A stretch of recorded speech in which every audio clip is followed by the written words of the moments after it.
En nuestro recorrido a través de la Biblia, nos dirigimos ahora una vez más al Nuevo Testamento. Y entramos en el terreno del Evangelio según San Marcos. El Evangelio de Marcos es cronológicamente el primer evangelio que fue escrito. Fue realmente uno de los primeros libros escritos en el Nuevo Testamento, no el primero, sino uno de los primeros.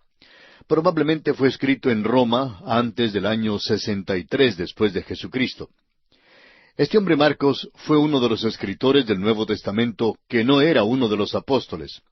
Ahora, Mateo fue apóstol y, por supuesto, Juan lo fue también. Lucas era un amigo íntimo del apóstol Pablo. Juan Marcos fue quien salió con el apóstol Pablo en su primer viaje misionero. Juan era su nombre judío, mientras que Marcos era su sobrenombre en latín. Hechos capítulo 12, versículo 12 nos dice: Y habiendo considerado esto, llegó a casa de María, la madre de Juan, el que tenía por sobrenombre Marcos, donde muchos estaban reunidos orando. Esa fue la ocasión en que Simón Pedro fue soltado de la cárcel. Realmente esta es la primera referencia histórica que tenemos sobre Juan Marcos en las Escrituras.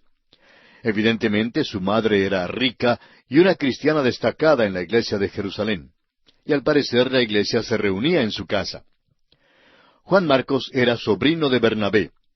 Pablo nos informa de esto en su carta a los Colosenses, capítulo 4, versículo 10. Y al parecer era hijo espiritual de Simón Pedro, porque cuando Pedro escribió su primera epístola, en el capítulo 5, versículo 13, dijo: La iglesia que está en Babilonia, elegida juntamente con vosotros, y Marcos mi hijo, os saludan. El Evangelio según San Marcos por mucho tiempo ha sido considerado como el Evangelio de Simón Pedro. Creemos que hay evidencias que confirman tal punto de vista, pero éstas las consideraremos dentro de un momento. Juan Marcos se asoció con Pablo y Bernabé antes de su primer viaje misionero. En Hechos, capítulo 13, versículo 5 dice: Y llegados a Salamina, anunciaban la palabra de Dios en las sinagogas de los judíos. Tenían también a Juan de ayudante.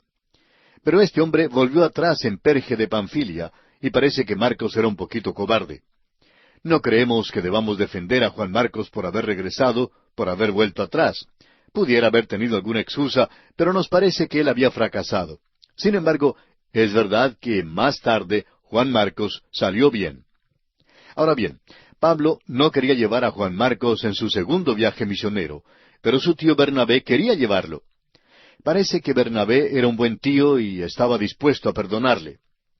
En Hechos, capítulo 15, versículos 37 y 38 leemos: Y Bernabé quería que llevasen consigo a Juan, el que tenía por sobrenombre Marcos, pero a Pablo no le parecía bien llevar consigo al que se había apartado de ellos desde Panfilia y no había ido con ellos a la obra.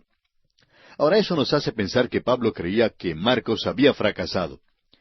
En el versículo 39 del mismo capítulo 15 de Hechos dice: Y hubo tal desacuerdo entre ellos, que se separaron el uno del otro. Bernabé, tomando a Marcos, navegó a Chipre. En realidad sabemos muy poco en cuanto al ministerio de Juan Marcos. Lo que sí sabemos es que al fin Juan Marcos salió bien. El apóstol Pablo, escribiendo su última obra, la segunda epístola a Timoteo, en el capítulo 4 y versículo 11 dice: Solo Lucas está conmigo. Toma a Marcos y tráele contigo, porque me es útil para el ministerio. Siempre ha existido la pregunta de si Marcos forma parte de la historia del Evangelio o no. Y mientras estamos dirigiendo nuestra atención a este tema, quisiéramos aclarar que personalmente no creemos que haya base alguna para creer esto. Se dice que este hombre Marcos recibió los hechos del Evangelio de Pedro. Otros dicen que recibió la explicación del Evangelio de Pablo. Estamos más dispuestos a aceptar lo primero. Ahora, ¿por qué hay 4 evangelios? En primer lugar, porque fueron escritos a diferentes grupos de personas. El Evangelio de Mateo fue escrito para la nación de Israel, especialmente para el hombre religioso. El Evangelio según Marcos fue escrito específicamente para el hombre romano, y era especialmente apropiado para el tiempo romano. Fue escrito para el hombre poderoso. Los romanos fueron los que gobernaron al mundo durante un milenio. Y el Evangelio de Marcos fue escrito para tales personas. Los romanos habían sojuzgado al mundo y realmente habían traído la paz, la justicia, las buenas carreteras, la ley, el orden y la protección. pero era una paz forzada. El pie de hierro de Roma pisaba al género humano y tuvo que pagar el precio. Roma era una dictadura poderosa. El doctor D. S. Gregory lo ha expresado así: el romano debía procurar, con un poder humano, el perfeccionamiento de la humanidad, subordinando al individuo bajo la autoridad del Estado, haciendo al Estado universal. Para ello debía tomar la forma de ley que era controlada por principios políticos, de los cuales un aprecio por la ley y la justicia era muy conspicuo. Robert D. Culver, en su libro sobre las profecías de Daniel, dice que el Imperio Romano le dio al mundo el tipo de paz que la Liga de las Naciones y ahora las Naciones Unidas tratan de darle al mundo. Este tipo de paz ya había sido probado por los romanos, y era una paz incitada por el mundo, forzada sobre el mundo y guardada en las manos de un hombre muy poderoso. El mundo de hoy, por supuesto, busca de nuevo la venida de aquel hombre poderoso. El romano también buscaba ese tipo de persona. Roma representaba un poder humano activo en el mundo antiguo y conducía a una dictadura. El poder realmente era posesión de un solo hombre, lo que era algo muy peligroso. Eso todavía hoy en día es algo peligroso. Y quisiéramos citar una vez más al doctor Gregory con respecto a esto. El romano, dice él, era el obrero más poderoso, el conquistador, el organizador y el soberano. El hombre que era el César podía regir el cetro del imperio universal. El César y el cesarismo constituían el último resultado inevitable del desarrollo romano. Cuando al hombre se le había hecho sentir en lo más profundo de su ser que la justicia natural en las manos de un déspota humano era algo terrible para el hombre pecaminoso, el Espíritu Santo propone recomendar nuestra aceptación de Jesús de Nazaret como nuestro soberano y Salvador, el libertador esperado del mundo. Hasta aquí la cita del doctor Gregory. Estamos entrando en una posición cercana hoy al día en que habrá un estado policíaco mundial que será gobernado por un solo hombre. Será un reinado satánico sobre hombres pecaminosos quienes clamarán por la liberación. El único que podrá librarles será el Señor Jesús mismo cuando Él venga otra vez. El apóstol Pablo escribió a los romanos en el capítulo 1, versículo 16, diciendo: «Porque no me avergüenzo del Evangelio, porque es poder de Dios para salvación a todo aquel que cree». Aquel poder, amigo oyente, es el que puede extender la misericordia. En los días en que reinaban los Césares, el mundo suspiraba por la misericordia, pero todo lo que recibió fue poder. Era un tiempo cuando nadie se atrevía a resistir ese poder, porque resistirlo significaba la muerte misma. Era imposible huir de ese poder, y nunca se podía salir de los límites de aquel poder. Fue en aquel tiempo cuando Dios envió un mensaje especial para aquel segmento de la población, y Juan Marcos fue su escritor. Ahora, Juan Marcos nos da el relato del Evangelio de Simón Pedro. La iglesia primitiva creía que eso era verdad y así lo sostuvo. Por ejemplo, Papias, uno de los primeros padres de la iglesia, anotó que Juan Marcos recibió su Evangelio de Simón Pedro, y quisiéramos citarle ahora. Dijo Papias: «Marcos, el intérprete de Pedro, escribió con mucho cuidado todo lo que él recordó, pero no según el orden de los discursos ni de las obras de Cristo». Ahora Eusebio dice que tal luz de piedad resplandeció en las mentes de aquellos que oyeron a Pedro, que no quedaron satisfechos con oír una sola vez, ni con la doctrina no escrita, sino que seriamente imploraron a Marcos que les pusiera por escrito la doctrina que habían recibido mediante la predicación. Y así fue que recibimos el Evangelio de San Pedro por medio de Juan Marcos. Es un Evangelio de acción porque Simón Pedro era tal tipo de hombre. Es un Evangelio de acción escrito para el hombre romano, un hombre de acción. Hagamos ahora una comparación de los 4 evangelios. Mateo presenta a Jesús como el rey, como el león. Marcos presenta a Jesús como el siervo, el buey. Lucas presenta a Jesús como el Hijo del Hombre, cara del hombre. Juan presenta a Jesús como el Hijo de Dios, el águila. En Marcos, Jesús pone a un lado el ropaje real de su propia majestad y se ciñe el paño de servicio. El énfasis en Marcos es sobre el hacer y no sobre el hablar. Los milagros predominan en este evangelio. Los 4 evangelios también pueden ser comparados considerándolos como diarios metropolitanos. Mateo lleva los avisos y los anuncios. He aquí, el reino de los cielos se ha acercado. Ahora Lucas lleva las ediciones extras, los cánticos de la Natividad, las parábolas del buen samaritano y del hijo pródigo. Juan, por su parte, escribe los editoriales, acerca del discurso sobre el pan de vida, la luz del mundo y el discurso en el aposento alto. Marcos lleva los titulares excitantes, Jesús vino, Jesús solo, y ha resucitado. El versículo clave de este Evangelio de San Marcos lo encontramos en el capítulo 10, versículo 45. Allí dice, porque el Hijo del Hombre no vino para ser servido, sino para servir y para dar su vida en rescate por muchos. Veamos ahora las características del Evangelio de San Marcos. Primero, Jesús vino. Marcos arraiga esta frase en la profecía de Isaías y en la proclama de Juan el Bautista. Jesús es presentado como el siervo de Jehová.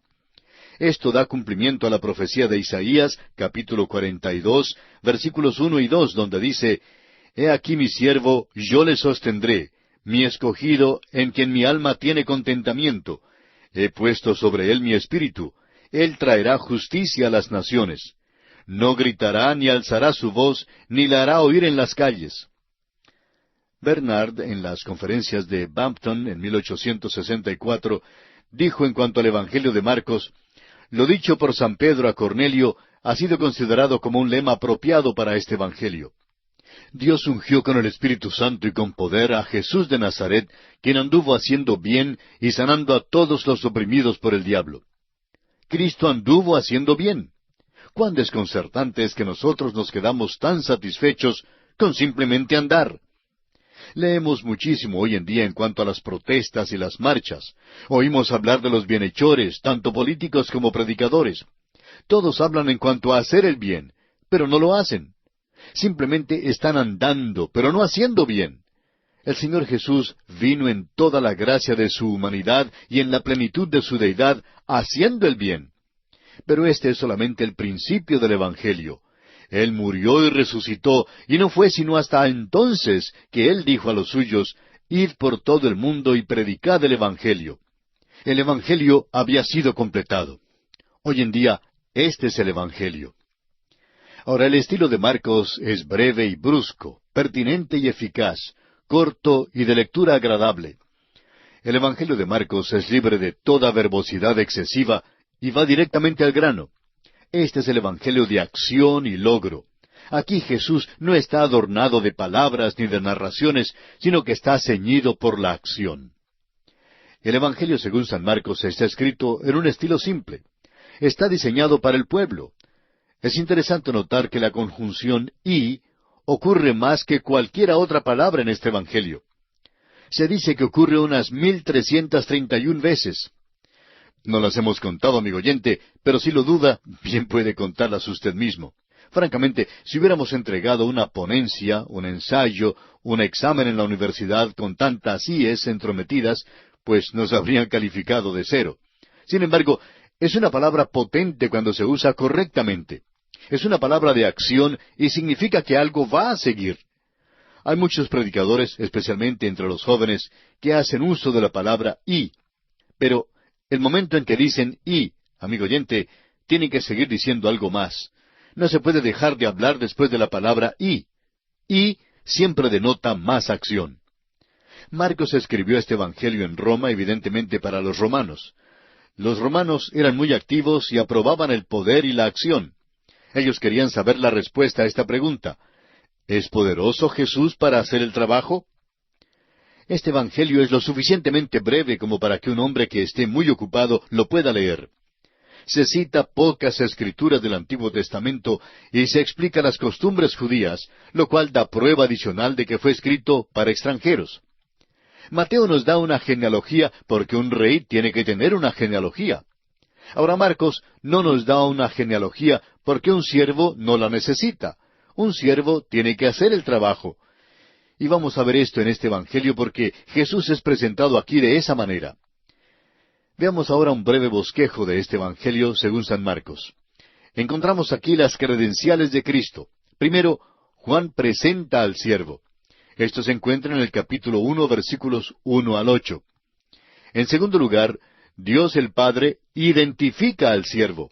Marcos 1, del versículo 9 al 11. En tercer lugar, la tentación inicia al siervo. Capítulo 1, versículos 12 y 13. En cuarto lugar, palabras y obras ilustran al siervo. Marcos 1, versículo 14, hasta el capítulo 13, versículo 37. Y esto se divide en dos secciones. Primero, ilustran al siervo por medio de milagros. Milagros de sanidad física, milagros sobre la naturaleza, o sea, naturales. Milagros sobre demonios, o sea, espirituales. Y la resurrección de entre los muertos, o sea, lo sobrenatural. También estas palabras y estas obras ilustran al siervo por medio de parábolas y enseñanzas.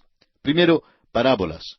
Segundo, por enseñanzas misceláneas. Y tercero, por incidentes.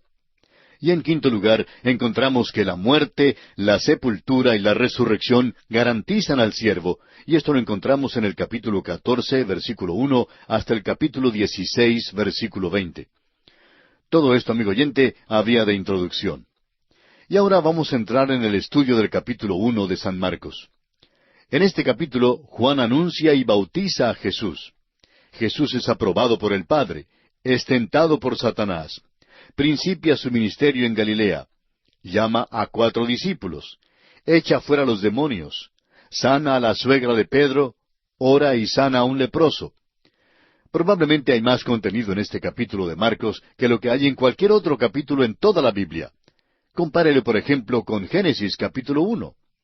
Abarca este capítulo el ministerio de Juan el Bautista después de volver nuestra atención al Antiguo Testamento, a las profecías de Isaías y de Malaquías. Incluye el primer año del ministerio de Jesús, luego siguiéndole paso a paso en sus actividades de un sábado muy ocupado. Concluye el capítulo con la obra poderosa de Cristo al sanar al leproso. Aquí veremos que a pesar de la atención de su vida activa, Jesús siempre apartó tiempo para la oración. Este capítulo tan lleno de contenido se hace notable por la ausencia de una genealogía, la cual es un aspecto tan sobresaliente en el Evangelio según San Mateo. Ya hemos declarado por qué no se halla la genealogía de Jesús en San Marcos. Un rey necesita una genealogía, pero un siervo necesita referencias y no una partida de nacimiento. Para el siervo no es cuestión de sus antepasados, sino de sus acciones. ¿Es capaz o no de hacer el trabajo? El siervo de Jehová se señala aquí por sus logros. Además de esto, a los romanos y a los otros pueblos gentiles no les importaría la genealogía de Jesús, la que databa desde Abraham. Al comenzar el estudio del texto de este Evangelio, vamos a pedirle a Dios que nos ponga en una relación vital con Jesús. Vamos a contemplar al Señor Jesucristo. El doctor A. J. Gordon escribió, «La mirada salva, pero la contemplación santifica». Consideremos ahora las profecías con respecto a la vida de Juan el Bautista. Leamos los primeros 3 versículos de este capítulo 1 de San Marcos. Principio del Evangelio de Jesucristo, Hijo de Dios. Como está escrito en Isaías el profeta, «He aquí yo envío mi mensajero delante de tu faz, el cual preparará tu camino delante de ti. Voz del que clama en el desierto, preparad el camino del Señor, enderezad sus sendas». Este no es el principio de Juan ni de Jesús. Es el principio del Evangelio, cuando el Señor Jesús vino a esta tierra y murió en una cruz y resucitó. Ese, amigo oyente, es el Evangelio. Hay 3 principios que se registran en las Escrituras, y vamos a notarlos en orden cronológico. Primero, en el principio era el Verbo. Juan 1:1. Esto vuelve a un principio sin fecha, un principio antes de todo tiempo. Aquí la mente humana solo puede andar a tientas. Es lógico más bien que cronológico, porque, en nuestra opinión, tenemos que tener algún punto de partida en alguna parte del pasado para poder tener una base o principio. Si vemos un avión en el aire, suponemos que debe haber un aeropuerto en alguna parte. Puede que no sepamos dónde está, pero sabemos que el avión despegó de algún lugar. Asimismo, cuando miramos alrededor, al universo, sabemos que partió de algún lugar y que en alguna parte hay un Dios, pero no sabemos nada en cuanto a aquel principio. Dios sale de la eternidad para encontrarnos. Nosotros simplemente pensamos en alguna parte donde Él puede encontrarse lo más lejos en el pasado que podamos recordar, y tenemos que admitir que Él ya existía aún antes de eso. En segundo lugar, en el principio Dios creó los cielos y la tierra. Génesis 1:1. Aquí es donde pasamos de la eternidad al tiempo. Sin embargo, aunque muchas personas han tratado de fechar a este universo, ningún hombre hasta el momento ha podido medir el tiempo exacto de su existencia. Las suposiciones de los hombres han variado desde los 6,000 años hasta los 3 billones de años o más. Bien, podríamos volver aún más allá de lo que alguien pueda suponer. El universo probablemente ha estado aquí por un tiempo larguísimo. Conocemos tan poquito ahora, pero cuando lleguemos a la presencia de Jesucristo, donde conoceremos aún como somos conocidos, nos daremos cuenta de cómo hemos visto, como por un espejo, oscuramente.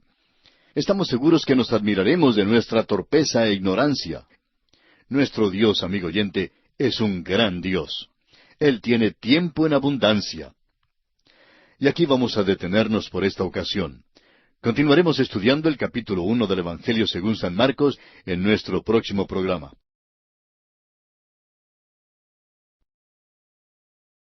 En nuestro programa anterior comenzamos nuestro estudio del primer capítulo del Evangelio según San Marcos. Y estábamos considerando los 3 principios que se registran en las Escrituras.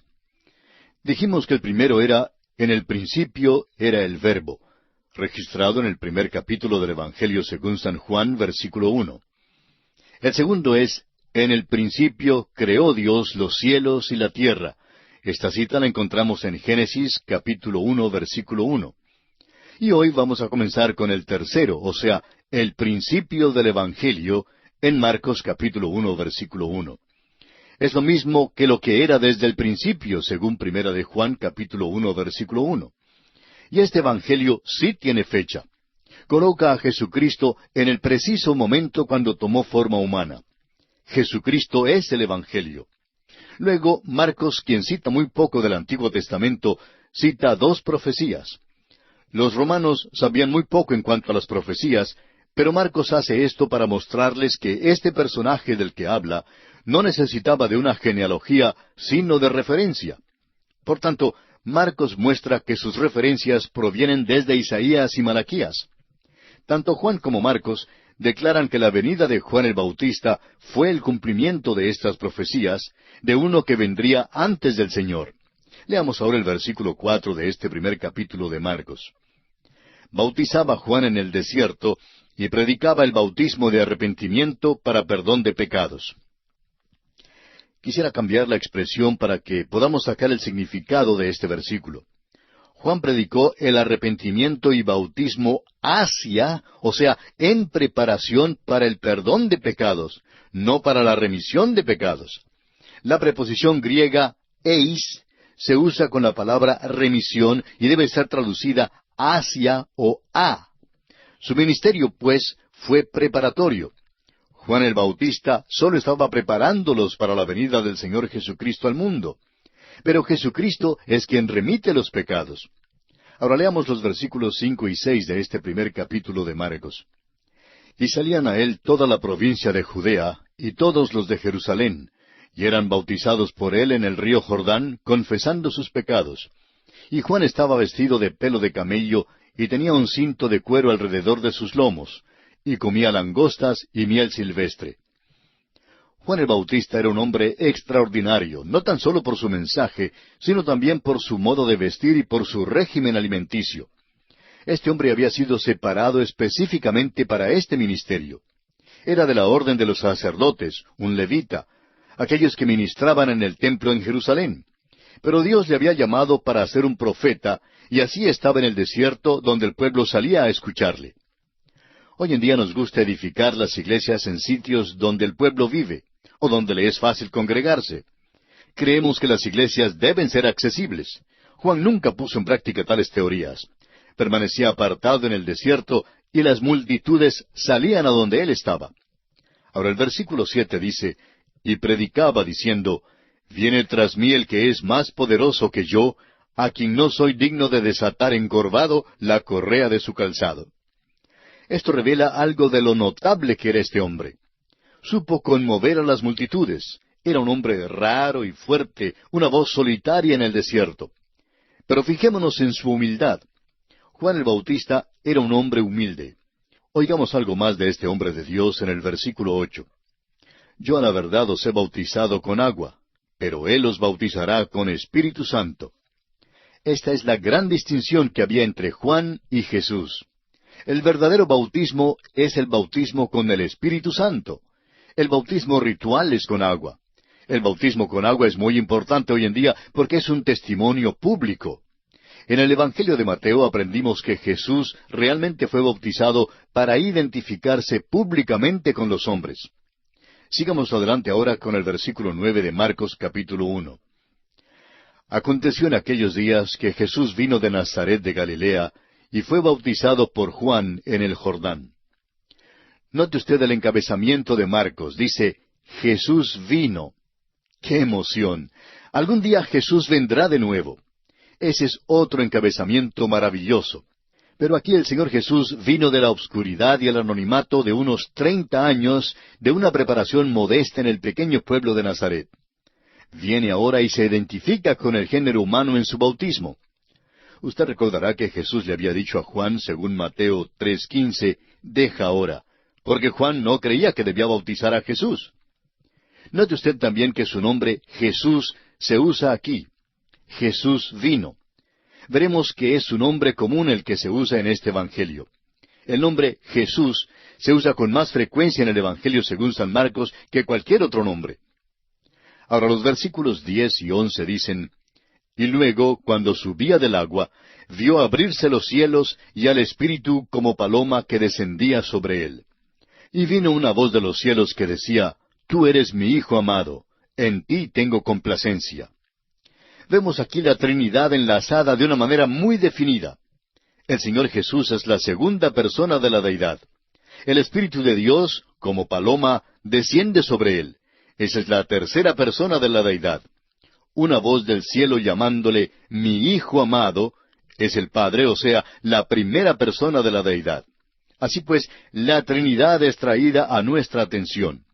Y esto, a propósito, es el sello del cielo sobre la persona y la dedicación de Jesús. Notará usted que las cosas suceden muy rápido aquí. Él es el siervo. Juan el Bautista es el que lo presenta. Y luego Dios el Padre lo identifica y pone su sello sobre él. Esta es la declaración del cielo en el bautismo de Jesucristo. Leamos ahora el versículo 12 de este capítulo 1 de Marcos. Y luego el Espíritu le impulsó al desierto. Impulsó es una palabra de ferocidad y seriedad. El Espíritu de Dios le impulsó allí mismo al desierto para que pudiera ser tentado. Es muy importante que veamos esto. Y una vez más nos encontramos con la pregunta, ¿es realmente capaz Jesús de hacer el trabajo que se le ha encomendado? Otros hombres habían fallado. No pudieron resistir la tentación. Adán falló. Noé pasó por el diluvio y luego fracasó miserablemente. Vimos que Abraham falló y también Moisés, porque Moisés pudo guiar a los israelitas desde Egipto, pero no le fue permitido entrar en la tierra prometida. Y pobre David también falló. De modo que vemos que la tentación le inicia en su trabajo. Ahora el versículo 13 nos dice, y estuvo allí en el desierto 40 días, y era tentado por Satanás, y estaba con las fieras, y los ángeles le servían. Aquí no se nos da todos los detalles que hallamos en Mateo y en Lucas. Establece que estaba en el desierto por 40 días siendo tentado por Satanás. Y fue tentado durante todos los 40 días. Hay quienes tienen la impresión de que Jesús ayunaba 40 días y que luego Satanás le tentó. Amigo oyente, Satanás le estaba tentando todo el tiempo. Hay quienes tienen también la idea de que Jesús simplemente estaba allí siendo tentado por Satanás y que las fieras más o menos contribuyeron a la tentación. Marcos está diciendo aquí que Jesús estaba con las fieras y con los ángeles y que los dos le ministraban, es decir, le servían. Las fieras son parte de la creación y están puestas bajo el dominio del hombre. Ese es el propósito para el cual Dios creó estas criaturas. Usted recordará que en el libro de Génesis aprendimos que toda la creación había sido preparada para servir como de hogar al hombre. Hasta donde sabemos, esta tierra es el único lugar en toda la creación donde existen seres humanos y que es habitable para el hombre. Aquí, las fieras que estaban debajo del hombre Cristo Jesús le ministraban, y los ángeles que estaban arriba de él también le ministraban. Eso es lo que Marcos está diciendo aquí. Leamos ahora los versículos 14 y 15 de este capítulo 1 de Marcos. Después que Juan fue encarcelado, Jesús vino a Galilea predicando el Evangelio del reino de Dios, diciendo, El tiempo se ha cumplido y el reino de Dios se ha acercado. Arrepentíos y creed en el Evangelio. Después de la tentación encontramos a Jesús comenzando su ministerio público. Marcos mostrará que las palabras y las obras de Jesús comprobaban su posición como siervo y su ministerio le llevaría al fin a la cruz. En el versículo 14 las palabras «del reino» no se encuentran en los mejores manuscritos y personalmente creemos que debe leerse así, predicando el Evangelio de Dios, diciendo «el tiempo se ha cumplido». El Evangelio de Dios es que el reino de Dios se ha acercado. En el Evangelio según San Mateo, la frase era «el reino de los cielos». ¿Ahora hay una distinción entre las dos? Sí la hay. Pues mientras que el reino de los cielos es el reino de Dios sobre la tierra, el reino de Dios, en cambio, incluye todo su universo, aún más allá de los términos de la tierra. Por tanto, el reino de los cielos forma parte de y está en el reino de Dios. Al hablar del reino de los cielos, Mateo está aplicando el reino de Dios específicamente a la tierra. Marcos se extiende e incluye un área más amplia porque el reino de Dios incluye todo el universo con todas sus criaturas. En cuanto a la tierra, el decir que el reino de los cielos se ha acercado sería sinónimo al reino de Dios. Pero el reino de Dios incluiría las regiones más allá de la tierra, mientras que el reino de los cielos significa la porción del reinado de Dios sobre la tierra. El mensaje de Jesús es el mismo que el mensaje de Juan el Bautista en el Evangelio según Mateo. Arrepentíos porque el reino de los cielos se ha acercado. Creemos que en nuestros tiempos el mensaje realmente se ha volteado al revés. La fe viene antes del arrepentimiento.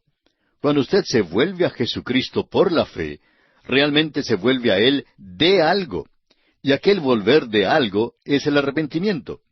Si uno no se ha vuelto de algo, entonces al parecer no se ha vuelto verdaderamente hacia Cristo. Es verdad que si uno se vuelve verdaderamente a Cristo, habrá entonces la manifestación de un cambio en la vida que demuestre que el creyente se está volviendo de algo. Por tanto, no hay ninguna contradicción. Lo importante hoy en día es que los hombres y las mujeres crean al Evangelio. Pero si es verdadera esta fe, incluirá el arrepentimiento. Ahora consideremos otro aspecto y es el llamamiento de Jesús a 4 discípulos. Estamos viendo aquí una acción veloz, pero recuerde que este Evangelio fue escrito para los romanos, quienes eran hombres de acción. Eran hombres poderosos y gobernaban al mundo. Mateo se dirige al hombre religioso, mientras que Marcos se dirige al hombre poderoso. Lucas se dirige al pensador, y el Evangelio de Juan está dirigido al hombre que necesita de la salvación. Leamos ahora los versículos 16 al 20 de Marcos capítulo 1. Andando junto al mar de Galilea, vio a Simón y a Andrés su hermano, que echaban la red en el mar, porque eran pescadores. Y les dijo Jesús, Venid en pos de mí, y haré que seáis pescadores de hombres. Y dejando luego sus redes, le siguieron. Pasando de allí un poco más adelante, vio a Jacobo, hijo de Zebedeo, y a Juan su hermano, también ellos en la barca, que remendaban las redes. Y luego los llamó, y dejando a su padre Zebedeo en la barca con los jornaleros, les siguieron. Hubo 3 llamamientos separados y distintos que fueron hechos a los apóstoles. En primer lugar, en el Evangelio según San Juan, capítulo 1, versículos 35 al 51, dice que cuando Jesús iba a Jerusalén, encontró a estos hombres y les hizo un llamamiento general, informal y casual. Ellos querían saber dónde vivía, ya que Juan el Bautista se los había señalado, y sucedió que algunos de los discípulos de Juan le siguieron. Al comienzo no querían quedarse con él, y él tampoco exigió en ese tiempo que se quedaran. Y así regresaron una vez más a su pesca en Galilea. En segundo lugar, encontramos aquí en Marcos que en el principio de su ministerio público, Jesús caminó junto al mar y halló pescando a estos mismos discípulos a quienes llamó al discipulado total. Su llamado es para ser pescadores de hombres. Sin embargo, encontramos en el Evangelio según San Lucas, capítulo 5, versículos 1 al 11, que de nuevo volvieron a su pesca. El tercer llamamiento y final fue un llamamiento al apostolado. Se registra en Marcos, capítulo 3, versículos 13 al 19. También en Mateo 10 y en Lucas, capítulo 6. Habían vuelto por segunda vez a su pesca, y así es que Simón Pedro le dice, «Apártate de mí, Señor, porque soy hombre pecador». Lo que realmente dice es, «¿Por qué no llamas a otro? Déjame en paz porque te he faltado mucho. Soy tan pecador». Pero el Señor no le abandonó, y gracias a Dios por eso. Pues el Señor vino la tercera vez y los nombró al apostolado definitivo.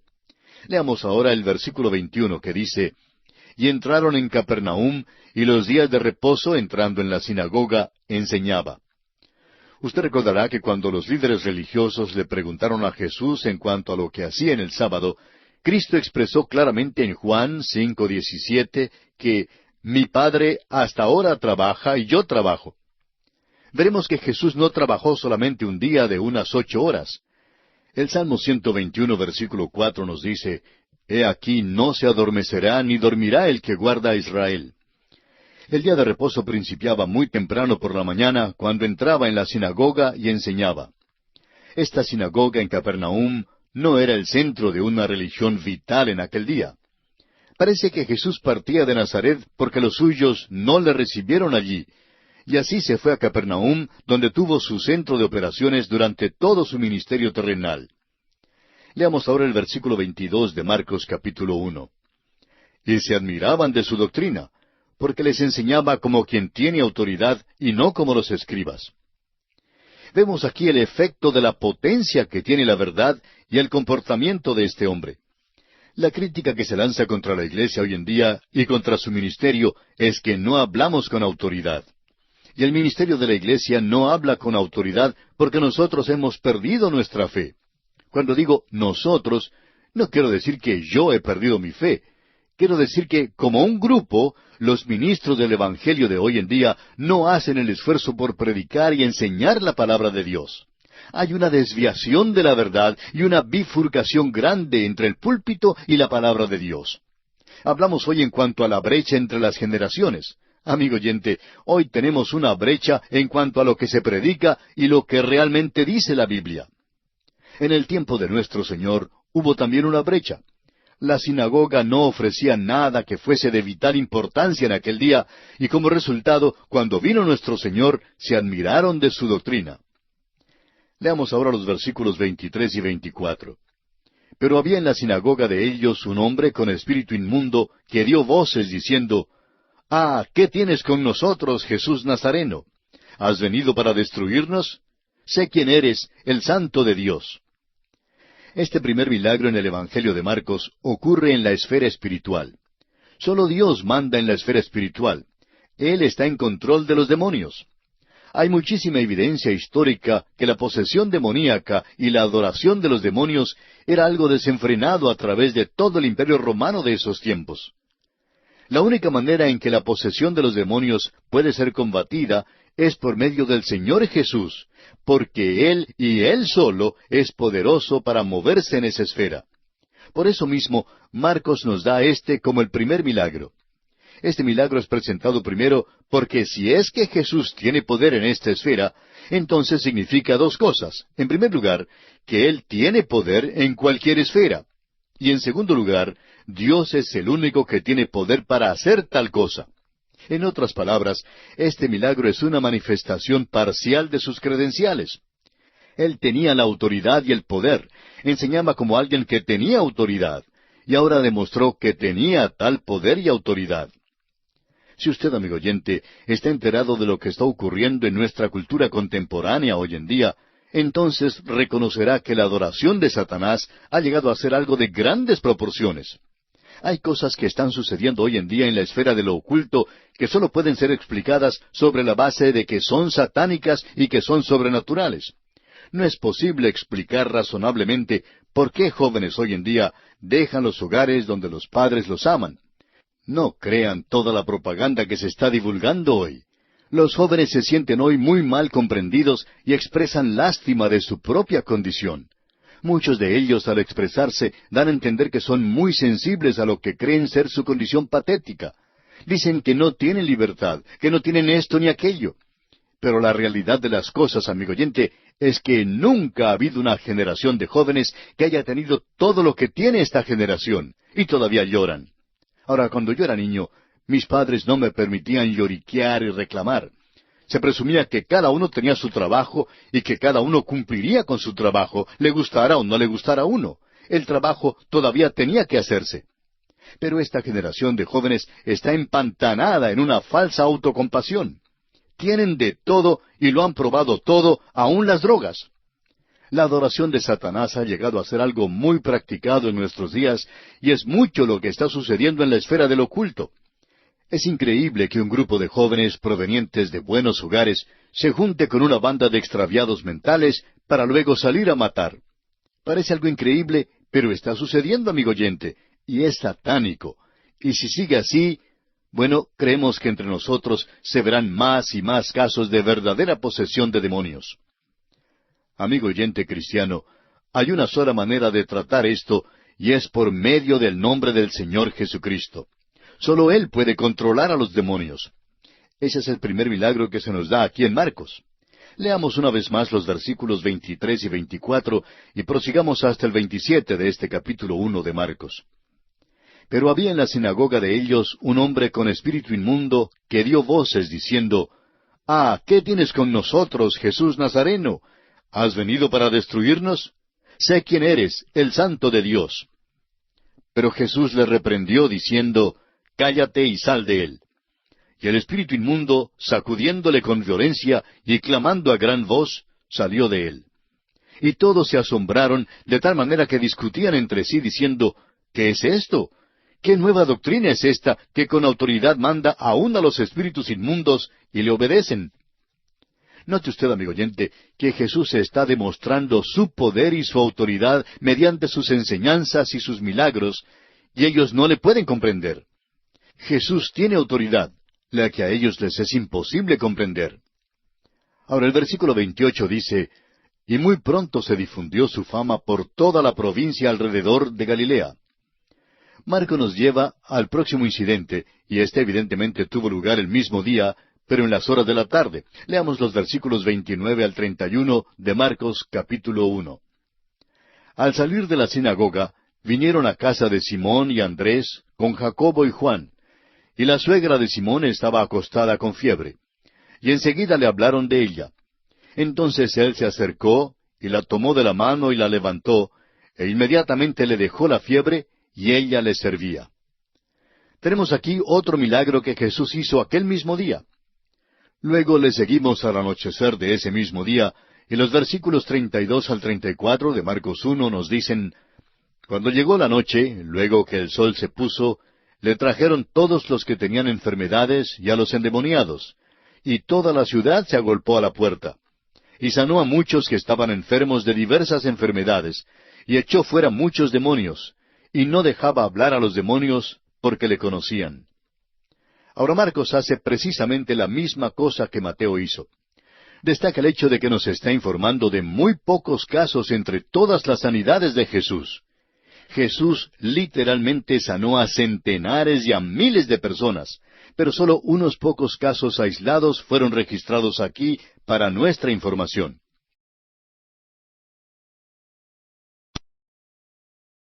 Continuamos hoy, amigo oyente, nuestro estudio del Evangelio según San Marcos.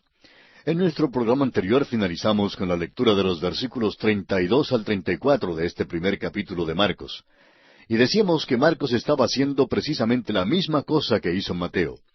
Nos hace notar que nos está informando de muy pocos casos entre todas las sanidades de Jesús. Jesús literalmente sanó a centenares y a miles de personas, pero solo unos pocos casos aislados se registran aquí para nuestra información. Ahora es interesante notar que el mundo de los demonios reconoció a Jesús. Ellos conocían al Señor Jesús y se nos dice que ellos creen, sin embargo, no son salvos.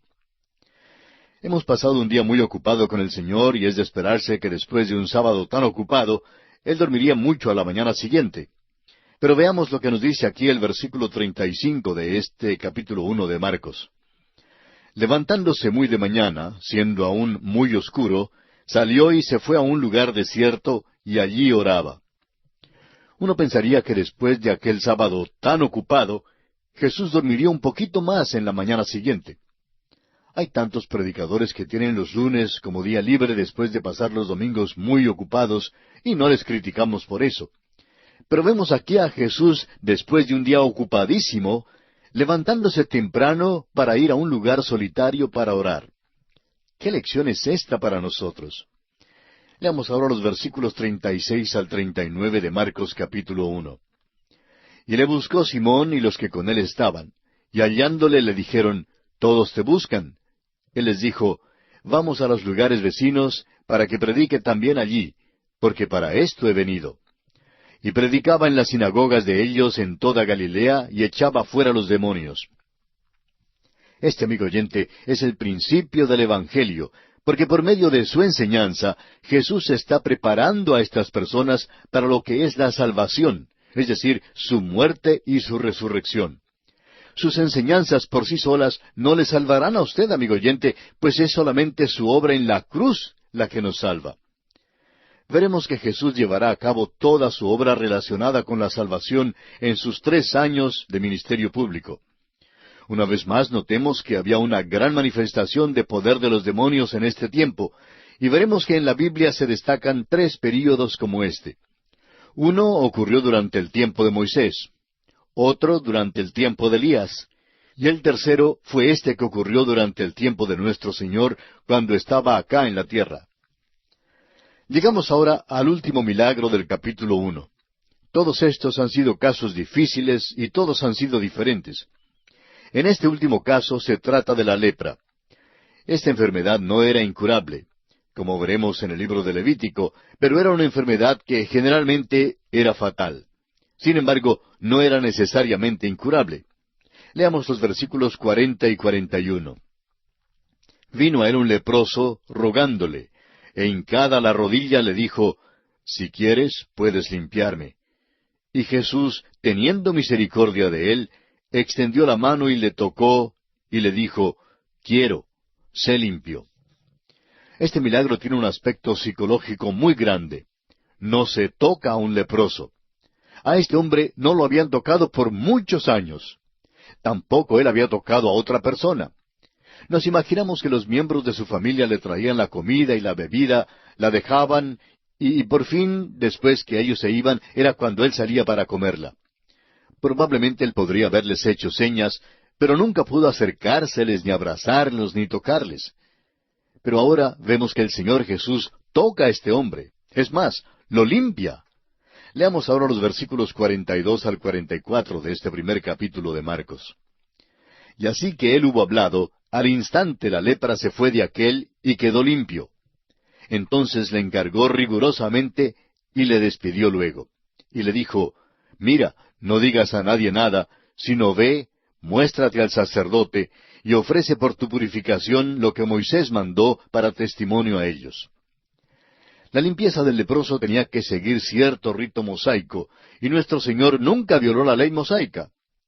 Veamos el versículo 45. Pero oído él, comenzó a publicarlo mucho y a divulgar el hecho, de manera que ya Jesús no podía entrar abiertamente en la ciudad, sino que se quedaba fuera en los lugares desiertos, y venían a él de todas partes. Este hombre, en lugar de callarse en cuanto a su curación, salió y la publicó. Cuando usted quiere que todo el mundo sepa algo, lo publica, lo anuncia en el diario o en la radio. Bueno, eso es lo que hizo este hombre. Divulgar lleva el sentido de prenderle fuego a algo como por ejemplo a un bosque. Amigo oyente, si usted tiene dificultades en que sus vecinos le escuchen, simplemente préndale fuego a su casa. Le aseguramos que todo el vecindario llegará. Bueno, eso es en cierto sentido exactamente lo que sucedió aquí. El Dr. J. Vernon McGee, autor de estos estudios bíblicos, relata el siguiente incidente. Decía él que en cierta ocasión estaba teniendo servicios especiales en una iglesia bautista, y en una conversación le dijo casualmente al predicador, «Si quiere que vengan muchos esta semana, préndale fuego a la iglesia». ¿Y sabe usted lo que pasó?, decía él. Mientras estaba predicando un domingo en la noche, un hombre se levantó y miró hacia el departamento de la escuela dominical y volvió y me empujó a un lado y anunció: «Hermanos, hay un incendio acá en la iglesia». Advirtió a todos los presentes a salir en fila en orden, y a esa hora comenzaron a escuchar las sirenas de los bomberos. Agregaba el doctor Magui que hubo una buena asistencia toda aquella semana. El anuncio de los servicios especiales había estado en las páginas de atrás del diario, pero el diario del lunes en su portada informó que había habido un incendio en la primera iglesia bautista, pero que los servicios siempre se celebrarían. Por tanto, fueron muchos los que asistieron durante toda la semana. Por eso, decía el doctor Magui, recomiendo a cada predicador que piensa tener servicios especiales que le prenda fuego a la iglesia. Por supuesto que lo que decimos en cuanto a esto es en sentido del fuego espiritual, que es el que realmente necesitan nuestras iglesias. Esta es pues una buena manera de conseguir una buena asistencia. Eso es lo que hizo este individuo al ser sanado. Sin embargo, desobedeció al Señor. Un predicador dijo en cierta ocasión, predicando sobre esta sección del Evangelio según San Marcos, que el Señor dijo a este hombre que no dijera nada a nadie en cuanto a su curación. Sin embargo, Él la divulgó a todos. Por otra parte, a nosotros se nos manda a publicar el mensaje de vida a todos, pero nosotros no le decimos nada a nadie. Y esto es verdad, amigo oyente. La desobediencia de este hombre nos parece algo mucho mejor que nuestra desobediencia hoy en día. Nosotros debemos publicar las buenas nuevas a todos. Sin embargo, permanecemos callados. Y esto nos trae a la conclusión de este primer capítulo del Evangelio según San Marcos. Hemos visto que nuestro Señor estuvo verdaderamente ocupado. Y entramos ahora al capítulo 2. En este capítulo, Jesús sana a un paralítico que fue bajado por el techo. Llama a Leví y cena con él. También cuenta la parábola de los vestidos viejos y nuevos y de los odres. Y finalmente, proclama ser Señor del día del reposo. El capítulo 2 es otro capítulo lleno de acción. Realmente es una continuación del capítulo 1. Hay algo como un cemento que une de una manera muy estrecha a estos dos capítulos. Leamos entonces el primer versículo de este capítulo 2 del Evangelio según San Marcos. Entró Jesús otra vez en Capernaum después de algunos días, y se oyó que estaba en casa. Vemos que entró en Capernaum después de algunos días. Creo que mencionamos antes que había cambiado su centro de operaciones desde su pueblo natal de Nazaret a Capernaum. Hasta donde sabemos, Capernaum fue como el centro de operaciones durante los 3 años del ministerio terrenal de nuestro Señor. Vimos también anteriormente que Jesús tuvo que retirarse a lugares apartados porque el leproso que había sido sanado por Jesús no obedeció lo que le rogó que hiciera, y había salido a publicar su sanidad a todo el mundo. Luego, las multitudes siguieron al Señor e impedían que hiciera su trabajo. Esta era una de las múltiples razones por las que el Señor Jesús no vino como un fabricante de milagros. Él no quería que le caracterizaran solo por los milagros que hacía. Por eso no quería que este hombre ni otros contaran nada en cuanto a sus milagros. Jesús había venido para tener un ministerio espiritual. Había venido para morir en la cruz por los pecados del mundo. Este tipo de publicidad obscurece el Evangelio. Francamente, y deseamos ser francos y sinceros, una de las razones por las cuales nos oponemos tan abiertamente hoy en día a estos que ponen tanto énfasis en la sanidad divina o en el hablar en lenguas, aun si estos fueran dones para la edad en que vivimos, es porque así empieza la construcción de la casa por el tejado. Alguien dirá, bueno, fulano de tal predica el Evangelio así como usted lo predica, y sana y habla en lenguas también. Bueno, eso puede ser verdad, pero ¿se conoce a este predicador por su predicación del Evangelio? ¿Es por su prédica que asiste la gente a las reuniones? ¿Asisten para escuchar el Evangelio que los puede salvar? ¿O ponen su énfasis sobre la sanidad o sobre otras experiencias? Creemos que hoy en día es menester agudizar todo esto a un punto muy fino. Nuestro trabajo es principalmente predicar el Evangelio. Vemos aquí en este Evangelio de Marcos que nuestro Señor fue estorbado por causa de la sensación que se creó en cuanto al leproso, y que por eso salió de Capernaum por un tiempo. Ahora no sabemos por cuánto tiempo, pero luego regresó. Cuando volvió, dice este primer versículo de Marcos capítulo 2, que se oyó que él estaba en casa. Ahora, ¿en casa de quién? La casa aquí se refiere a la casa que es mencionada en el primer capítulo de este Evangelio. En el capítulo 1, versículo 29, dice que después que él había estado en la sinagoga aquella mañana, entraron en la casa de Simón y Andrés. Tenemos que recordar esto porque cuando estos hombres que traen al paralítico empiezan a hacer una abertura, le están quitando el techado a la casa de Simón Pedro. ¿No es verdad que es difícil imaginarnos que Pedro fuera tan dócil como para quedarse parado a un lado sin oponerse mientras lo hacían? Pues ahora dice este versículo 1 que Jesús ha regresado a Capernaum, que está en casa y que se juntó mucha gente allí. Luego, pasando al versículo 2, leemos, e inmediatamente se juntaron muchos, de manera que ya no cabían ni aun a la puerta, y les predicaba la palabra. El ministerio de nuestro Señor era el de predicar la palabra de Dios, y ese es el ministerio hoy en día sobre el cual creemos que debemos poner todo el énfasis. Es un énfasis en la palabra de Dios, en la integridad y la infalibilidad de la palabra de Dios. La oración que yo hago para mí mismo con respecto a esto es, oh Dios, dame más confianza en tu palabra. Vemos lo que la palabra está haciendo hoy en día en los corazones y en las vidas, y yo sé lo que ha hecho por mí. Como resultado, debo tener aún más confianza que la que tengo. Sin embargo, a veces nos preguntamos si la palabra tendrá alguna influencia en algún corazón o vida. Debemos confesar que no tenemos la fe que debiéramos tener.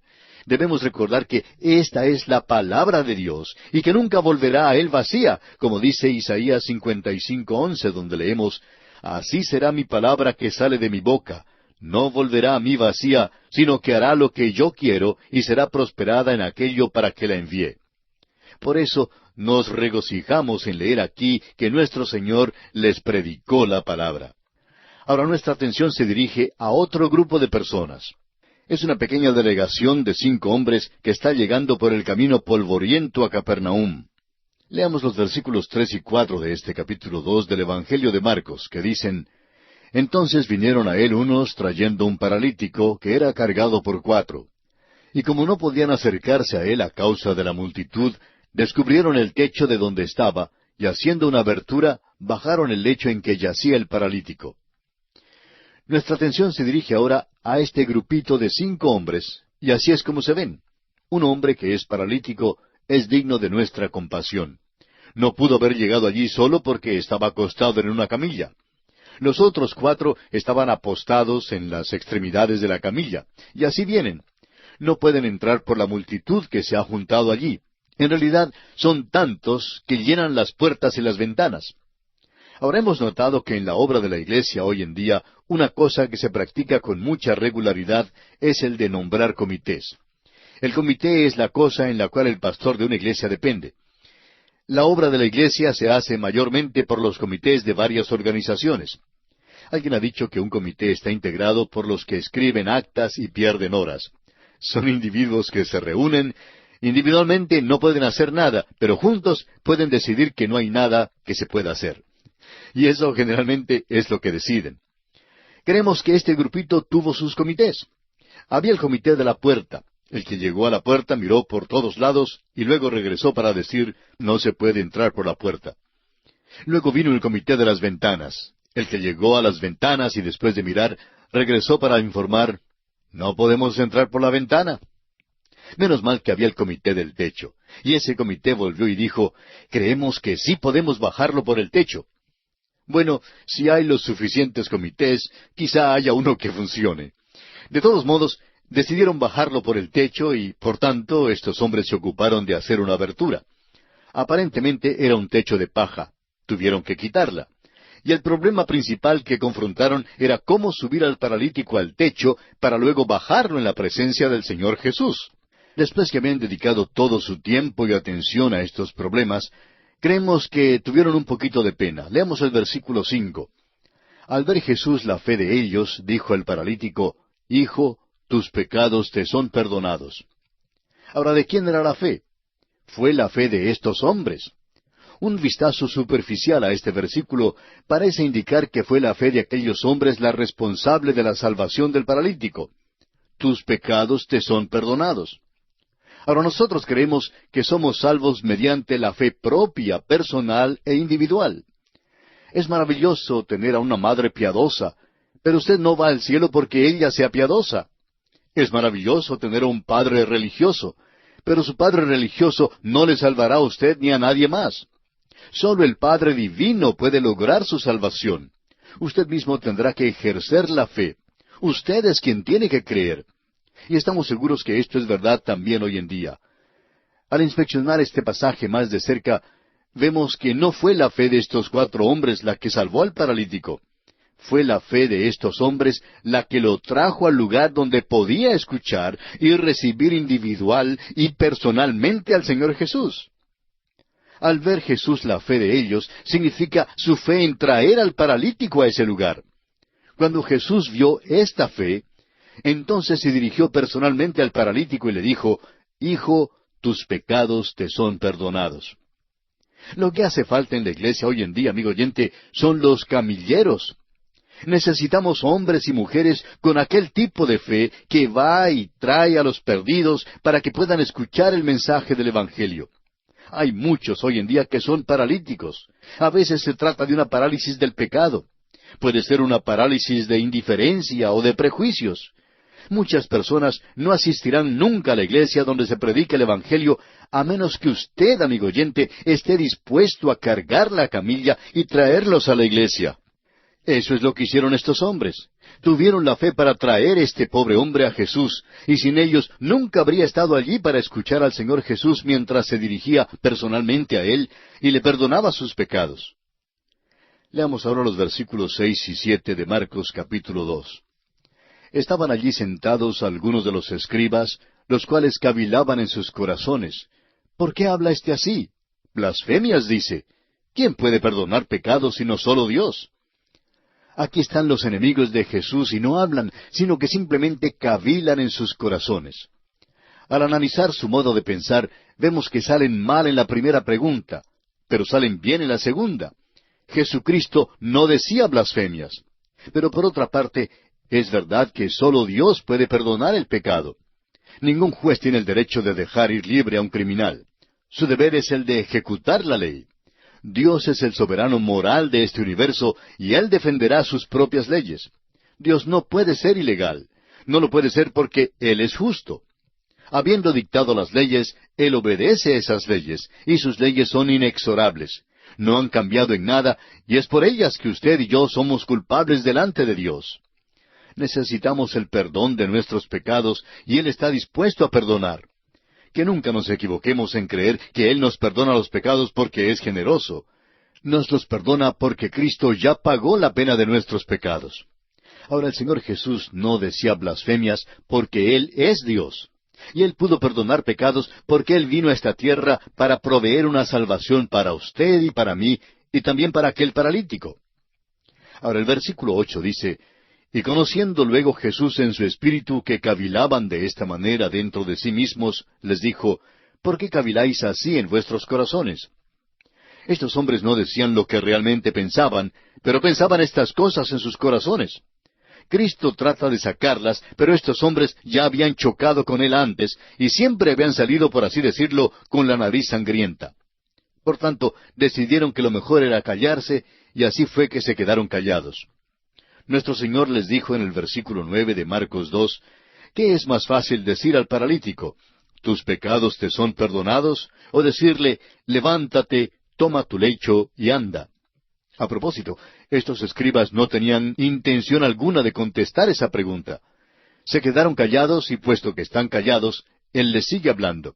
Él sabía que ellos pensaban. En el Evangelio de Juan, capítulo 2, versículo 25, leemos, «Y no tenía necesidad que nadie le diese testimonio del hombre, pues Él sabía lo que había en el hombre». Ahora el Señor Jesús realmente los coloca en una situación crítica. Les dice, ¿es más fácil perdonar los pecados del paralítico o mandar que se levante y ande? Aunque no contestaron, estamos seguros de que habrían dicho que es tan imposible hacer lo uno como lo otro. Solo Dios lo puede hacer.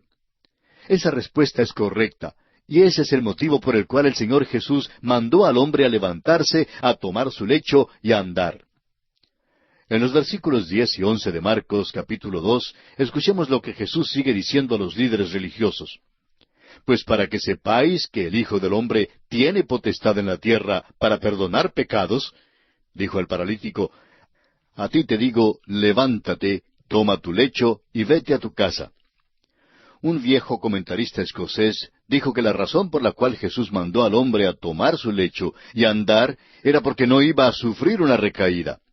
No volvería a acostarse más en esa camilla. De allí en adelante iba a caminar. Cuando nuestro Señor sanaba a alguien, le sanaba por completo. Leamos ahora el versículo 12. Entonces él se levantó enseguida, y tomando su lecho, salió delante de todos, de manera que todos se asombraron y glorificaron a Dios, diciendo, «Nunca hemos visto tal cosa». Amigo oyente, este es un evangelio de acción. Y aquí tenemos uno de los milagros de acción. Continuemos ahora con más acción, aunque no se trata de otro milagro. Leamos los versículos 13 y 14 de Marcos 2. Después volvió a salir al mar, y toda la gente venía a él y les enseñaba. Y al pasar vio a Leví, hijo de Alfeo, sentado al banco de los tributos públicos, y le dijo, «Sígueme». Y levantándose, le siguió.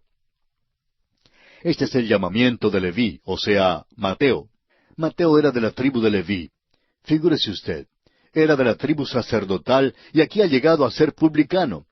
Esto debe responder la pregunta en cuanto a las 10 tribus perdidas. Este es uno de los muchos lugares donde encontramos a un individuo que pertenece a otra tribu, además de ser miembro de la tribu de Judá. Amigo oyente, esas tribus han sido halladas. Aquí está uno de la tribu de Leví llegando a ser uno de los discípulos de nuestro Señor. Nuestro Señor está llamándole aquí en esta ocasión tan notable. Usted recordará que Mateo, en su Evangelio, no nos informó nada en cuanto a que hubiera preparado una gran cena, ni que hubiera convidado a algunos de sus amigos. Sus únicos amigos eran pecadores. Bien, nuestro tiempo se ha agotado, amigo oyente, así es que tenemos que detenernos en esta ocasión. Continuaremos nuestra consideración del capítulo 2 del Evangelio según San Marcos en nuestro próximo programa.